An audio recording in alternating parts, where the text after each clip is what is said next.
जैसा कि मैंने आपसे वादा किया था कि मैं इस हफ्ते पाकिस्तान पर अगली किस्त लेकर के आप सामने उपस्थित हूं, तो अपने वादे के हिसाब आप लोगों के सामने प्रस्तुत है द पाकिस्तान फाइल्स पार्ट 2। इसका नाम द पाकिस्तान फाइल्स रखने के पीछे वजह आप लोग समझ गए होंगे।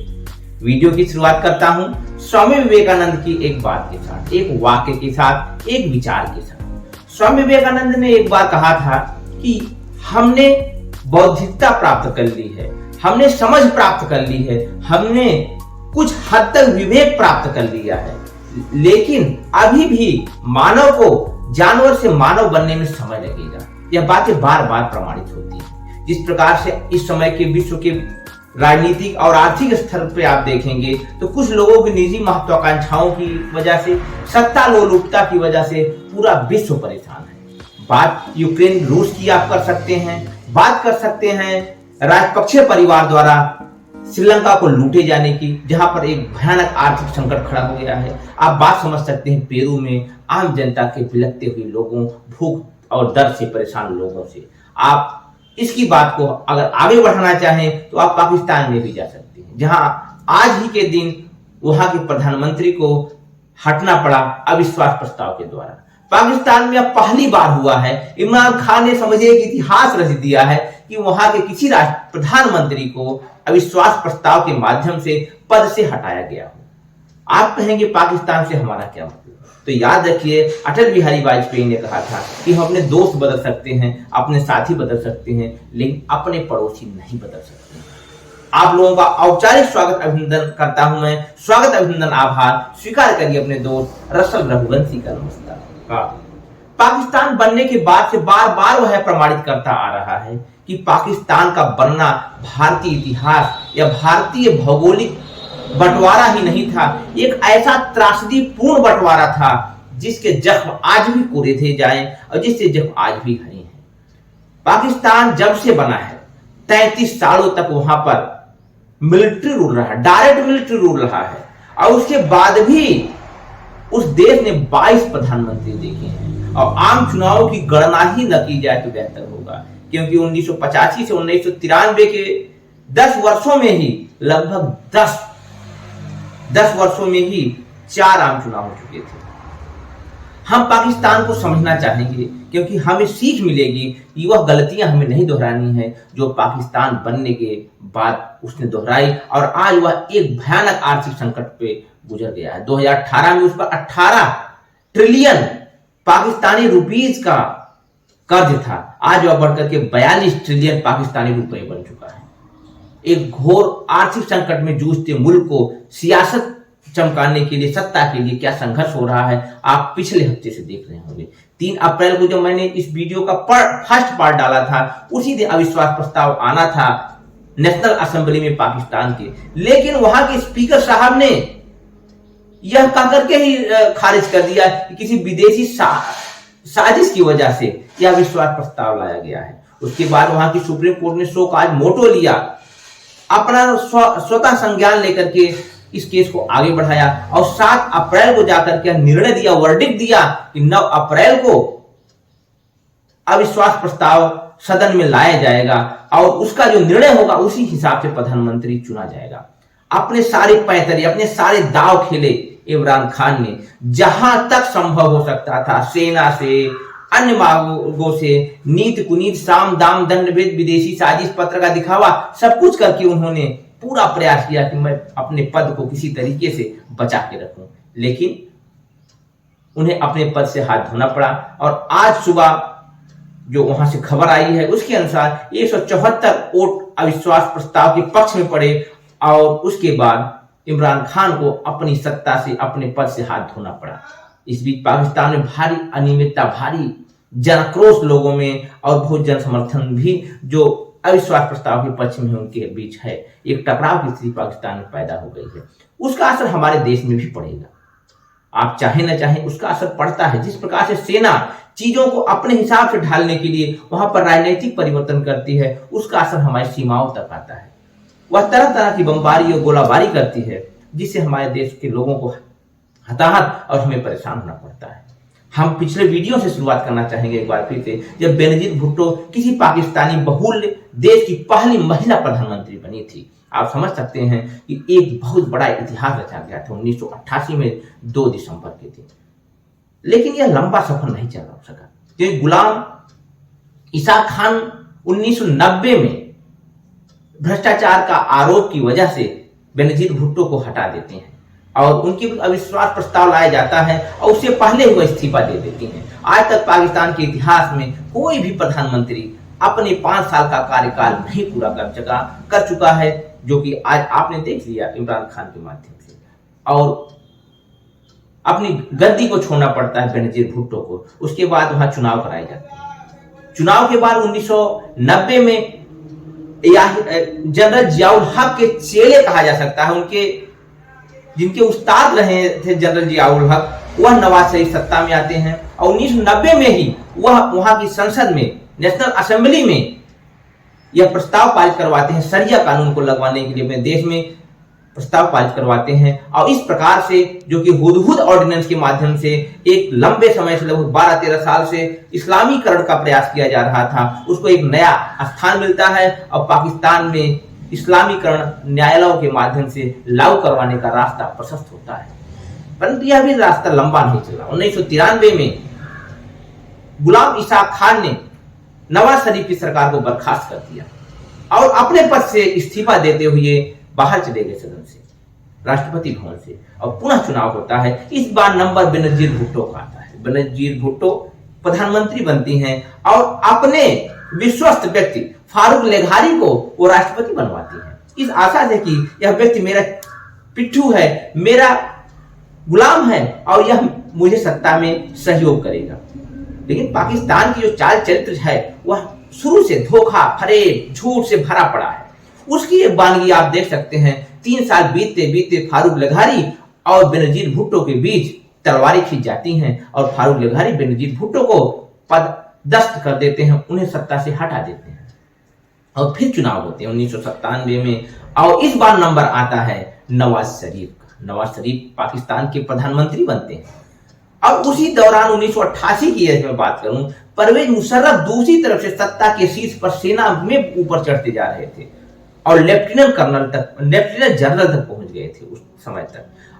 उसके बाद नवाज शरीफ से उनकी नजदीकियां बढ़ती हैं और नवाज शरीफ 2 जनरल जो उनसे सीनियर हुआ करते थे उनको बाईपास करते हुए एक बार फिर वही जुल्फिकार अली भुट्टो वाली गलती दोहराते हैं और परवेज मुशर्रफ को, जिनका जन्म भारत में हुआ था 11 अगस्त 1943 को, भारत के ही नहर वाली हवेली में हुआ था, लेकिन आजादी के बाद उनका परिवार पाकिस्तान शिफ्ट हो जाता है। उन्हें पाकिस्तान का सेनाध्यक्ष बनाते हैं और उसके बाद जो उनके दिमाग में खुरापाती चालें चल रही थी लगभग 10-12 सालों से कि कारगिल को हम अपने कब्जा कर सकते हैं, आपसी सहमति के आधार पर भारत पाकिस्तान ने निर्णय लिया था जब भयानक ठंड पड़ती है तो उस समय दोनों सेनाओं को वापस बुला लिया जाएगा। उसी का लाभ उठा करके भारत के पीठ में छुरा घोंपने का काम करते हैं परवेज मुशर्रफ और भारत की चोटियों पर अपने नकली सैनिकों को भेज करके कब्जा करने का प्रयास करते हैं। और जब भारतीय सैनिक गर्मियों में वहां पर पहुंचते हैं तो एक भयानक त्रसदी होती है। हमारे कालरा साहब को, जो कि पहली बटालियन थी वहां गए थे, उनको पकड़ करके उनकी हत्या कर दी जाती है। बड़ी निर्मम हत्या होती है। उसके बाद जब खबर भारतीय सैनिकों, भारतीय हुक्मरानों तक पहुंचती है तो एक द्वंद्व प्रारंभ होता है, युद्ध प्रारंभ होता है, जिसकी परिणत 26 जुलाई 1999 में पूरी होती है और हम अपनी सारी खोई हुई चोटियों को पुनः कब्जा कर लेते हैं। इसके बाद से पाकिस्तान में एक एंटी सेंटिमेंट पैदा होता है मुशर्रफ के विरुद्ध और इसी का लाभ उठा करके एक नए सेनाध्यक्ष बनाना चाहते हैं नवाज शरीफ। इस बात की जब जानकारी होती है परवेज मुशर्रफ को तो तख्ता पलट करके 12 अक्टूबर 1999 को एक बार फिर डिक्टेटर हो जाते हैं और इस प्रकार से तीसरी बार तख्ता पलट होता है पाकिस्तान में। परवेज मुशर्रफ सर्वेसर्वा हो जाते हैं देश में, 2001 में राष्ट्रपति बन जाते हैं, 2002 में इलेक्शन करवाते हैं और अपनी एमक्यूएम पार्टी के एक शागिर्द को प्रधानमंत्री बनाते हैं। यह सिलसिला चलता रहता है और इसी बीच 2007 का वह साल आता है जब अति आत्मविश्वास से लबरेज जनरल परवेज मुशर्रफ ने इफ्तिखार मोहम्मद चौधरी, जो कि चीफ जस्टिस ऑफ पाकिस्तान हुआ करते थे, उन्हें बर्खास्त कर दिया क्योंकि उन्होंने एक निर्णय दिया था जो कि परवेज मुशर्रफ के विरुद्ध जाता था। अब इसके बाद पाकिस्तान की जनता पहले से ही परेशान थी मुशर्रफ के नीति से, उनकी नीयत से, और एक भयानक जन विद्रोह होता है, एक भारी मात्रा में लोगों का गैदरिंग होती है और इससे परेशान होकर के अंततः परवेज मुशर्रफ को अपने देश को छोड़ करके बाहर जाना होता है। एक और राजनेता का निर्वासन पाकिस्तान। अब तक बेनजीर भुट्टो के बारे में आप जनाब निर्वासन में गई, उसके बाद नवाज शरीफ गए, अब सत्ता की चाबी छोड़ करके अपने देश में परवेज मुशर्रफ भी निर्वासित हो गए। बाद में मृत्युदंड की भी सजा हुई, जिसको कि बाद में राष्ट्रपति ने माफ कर दिया, और एक बार फिर वहां पर जो चुनाव होता है उस चुनाव में जीत करके बेनजीर भुट्टो की पार्टी सत्ता में आती है और यूसुफ रजा गिलानी प्रधानमंत्री बनते हैं। लेकिन इसकी एक बड़ी कीमत पाकिस्तान को चुकानी पड़ती है जब अक्टूबर 2007 में बेनजीर भुट्टो की हत्या कर दी जाती है, उसी जगह पर जहां पर लियाकत अली खान की हत्या की गई थी, रावलपिंडी के कंपनी बाग में।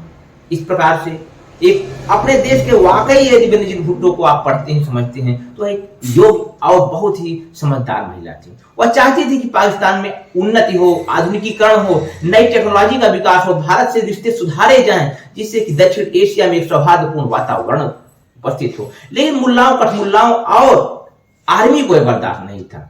आप लोग जानते हैं कि पाकिस्तान की राजनीति 3 आ से चलती है, एक अल्लाह, एक आर्मी और तीसरा अमेरिका, जिन्हें ये चीज बर्दाश्त नहीं थी और उनकी हत्या हो जाती है। अब उसके बाद जब यूसुफ रजा गिलानी प्रधानमंत्री बनते हैं, पहली बार ऐसा होता है वहां की कोई सरकार 5 साल का कार्यकाल पूरा करती है, लेकिन प्रधानमंत्री इस बीच कई बदले जाते हैं।